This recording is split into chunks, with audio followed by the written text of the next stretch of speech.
കുറച്ച് ദിവസമായി വൈകിട്ട് കഴിക്കാൻ വേണ്ടിയിട്ട് കാര്യമായിട്ടൊന്നും ഉണ്ടാക്കാത്തത്. അപ്പോൾ ഇന്ന് എന്തെങ്കിലും സ്പെഷ്യൽ ഉണ്ടാക്കാമെന്ന് വിചാരിച്ചേ. അപ്പോൾ അതിന് വേണ്ടിയിട്ട് ഇടനേല പറിക്കാൻ വേണ്ടി വന്നതാണ്. ഞാൻ ഇന്ന് ഉണ്ടാക്കുന്നത് കുമ്പിളപ്പാട്ടോ. ഞാൻ ഇടനേലയൊക്കെ പറിച്ച് വന്നു. എനിക്ക് കുറച്ച് ശർക്കര ഉരുക്കിയെടുക്കണം. ഞാനിവിടെ 6 ആണി ശർക്കരയാണ് എടുക്കുന്നത്. അത് കുറച്ച് വെള്ളവും കൂടെ ഒഴിച്ചിട്ട് നമുക്കൊന്ന് ഉരുക്കാൻ വേണ്ടി വെക്കാം. കുമ്പിളപ്പത്തിന് കുറച്ച് മധുരമൊക്കെ വേണം, എന്നാലേട്ടോ നല്ല ടേസ്റ്റ് ഉണ്ടാവുള്ളൂ. അപ്പോൾ ശർക്കരയൊക്കെ അവിടെ നിന്ന് ഉരുകി വരട്ടെ. ആ സമയം കൊണ്ട് കുറച്ച് റവ ഒന്ന് വറുത്തെടുക്കണേ.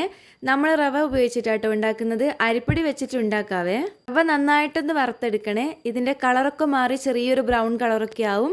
അതേപോലെ നല്ലൊരു സ്മെല്ലൊക്കെ ഉണ്ടാവും കേട്ടോ. അപ്പോൾ ഇത് റവയൊക്കെ വറുത്തെടുത്തിട്ടുണ്ട്. ഈ ഒരു കളറാകുമ്പോൾ നമുക്ക് മാറ്റി വെക്കാം. ഇതിലേക്ക് ആവശ്യമായ തേങ്ങ എടുക്കാം. അപ്പോൾ ഞാനൊരു വലിയ തേങ്ങയാട്ടോ എടുത്തത്. തേങ്ങ കുറച്ച് അധികം വേണേ. തേങ്ങയൊക്കെ ഇവിടെ ചിരണ്ടി എടുത്തിട്ടുണ്ട്. ഇതിലേക്ക് ഇനി കുറച്ച് ജീരകം കൂടെ നമുക്ക് ഇട്ട് കൊടുക്കാം. ഇനി നമുക്ക് വേണ്ടത് പഴാട്ടോ. അപ്പം ഞാനിവിടെ എടുത്തിരിക്കുന്നത് നേന്ത്രപ്പഴമാണ്. നല്ലോണം പഴുത്തിട്ടുള്ള 2 നേന്ത്രപ്പഴമാണ് എടുത്തത്.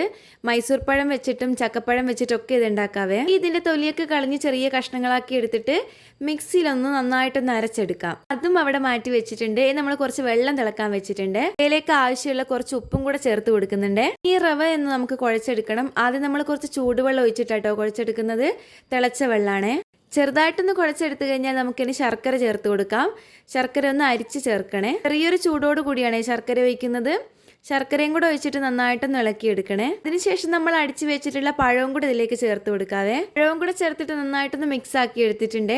ഇനി നമുക്ക് തേങ്ങ ചെറുതായിട്ടൊന്ന് ചതച്ചെടുക്കണേ. തേങ്ങയും കൂടെ ഇതിലേക്ക് ഇട്ടിട്ട് നന്നായിട്ടൊന്ന് ഇളക്കിയെടുക്കണം. ചെറിയൊരു ചൂടോട് കൂടി നമ്മൾ കൈ വെച്ചിട്ട് വേണേ നന്നായിട്ടൊന്ന് കുഴച്ചെടുക്കാൻ വേണ്ടിയിട്ട്. റവ ചെറിയ കട്ടകളായി കിടക്കുക. അപ്പോൾ അതൊക്കെ നന്നായിട്ട് ഉടച്ചിട്ട് വേണം നല്ലതായിട്ട് കുഴച്ചെടുക്കാൻ വേണ്ടിയിട്ട്. അപ്പോൾ കൈ വെച്ചിട്ട് തന്നെ കുഴച്ചെടുക്കണേ. ഇനി നമുക്ക് ഇലയിലേക്ക് ഫില്ല് ചെയ്ത് കൊടുക്കാം.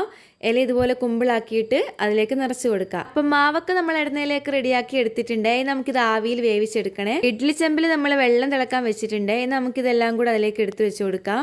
പഴം കൊണ്ട് ഉണ്ടാക്കിയതിനേക്കാളും കുറച്ചും കൂടി ടേസ്റ്റ് ഉണ്ടാവുക ചക്ക വെച്ച് ഉണ്ടാക്കുന്നതിനാണ്. ചക്ക സീസൺ ആവുമ്പോൾ അധികം ഉണ്ടാക്കാറുണ്ട്. ഇവിടെ എല്ലാവർക്കും ഭയങ്കര ഇഷ്ടമാട്ടോ. ഇതൊരു 3-4 ദിവസമൊക്കെ നമുക്ക് കേടാവാതെ കിട്ടുവേ.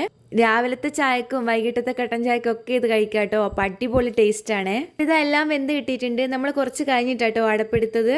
ചെറുതായിട്ടൊന്ന് ചൂടൊക്കെ തണിഞ്ഞിട്ടുണ്ട്. നമുക്ക് ചായ കുടിക്കാം. ചെറിയൊരു ചൂടോട് കൂടി ഇത് കഴിക്കണേ. അപ്പോൾ ഭയങ്കര ടേസ്റ്റ് ആട്ടോ. അരിപ്പൊടിനേക്കാൾ റവ കൊണ്ട് ഉണ്ടാക്കുന്നതിന് കുറച്ച് സോഫ്റ്റ് ആയിരിക്കും കേട്ടോ. അപ്പോൾ വീഡിയോ ഇഷ്ടമായിട്ടുണ്ടെങ്കിൽ തീർച്ചയായിട്ടും ഉണ്ടാക്കി നോക്കണം. അതുപോലെ തന്നെ സപ്പോർട്ട് ചെയ്യാൻ മറക്കല്ലേ.